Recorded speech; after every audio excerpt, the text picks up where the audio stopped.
You're listening to Open Roads and Spoken Words, stories from the saddle, thoughts from the throttle.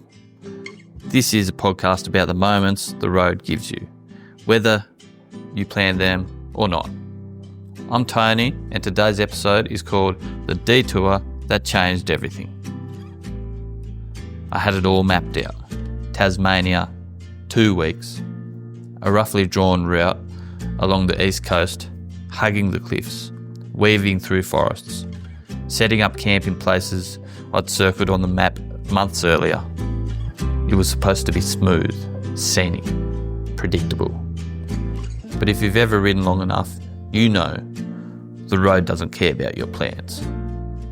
It started with a feeling, the gut sense that something wasn't right. This day, I visited Little Blue Lake. The colours there, well, they were surreal, they were almost radioactive.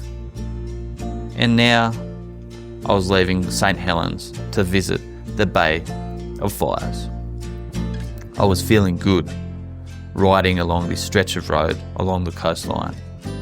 And then I decided to pull over for a brief moment to adjust the camera on my bars to get a better view, better footage of me riding along the coastline. And so, just as I pulled back on the road again, something at the back of my bike felt wrong. As I started to ride, the bars were shaking from side to side, side to side. I knew something was wrong. And so I pulled over, walked around the back of my bike and looked down. There it was, a flat tyre. In the middle of nowhere, no one in sight.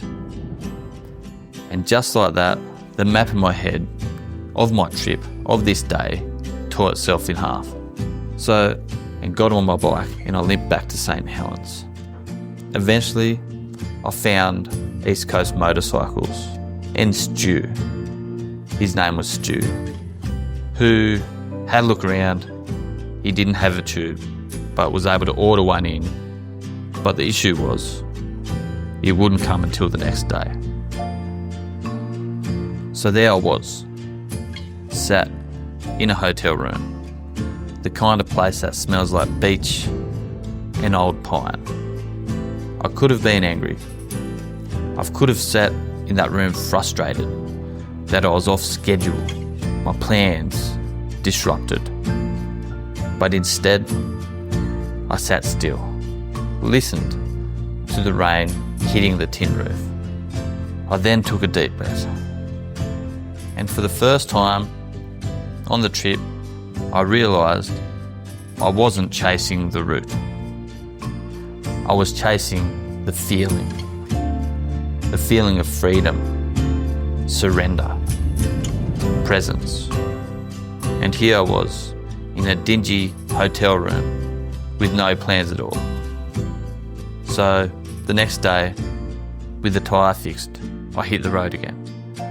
But instead of getting back on the planned route, I let instinct take the lead. A back road caught my eye, unmarked on my map, narrow, overgrown. I decided to follow it. It led me past Molting Lagoon, a still, haunting stretch of water where the sun poured gold across the surface.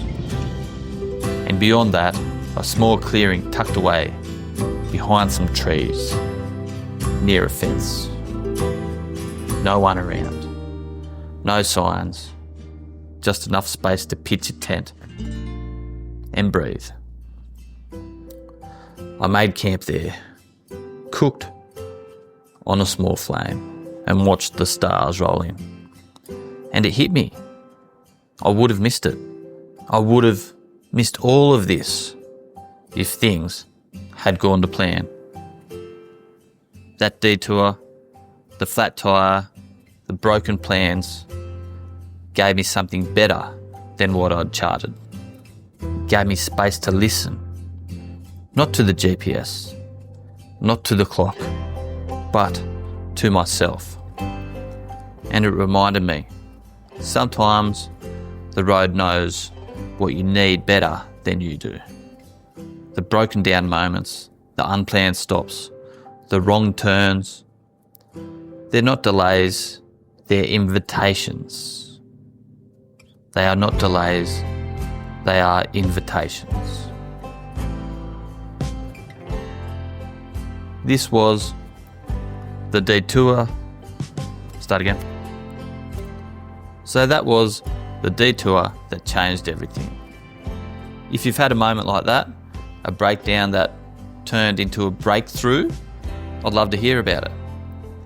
So comment in the podcast, tag the podcast, shoot me a message, or just ride with that memory today.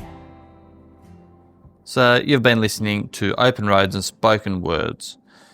Until next time, take the long way, trust the detour, and keep listening. Not just to the engine, but to whatever's rising underneath it. I'm Tony.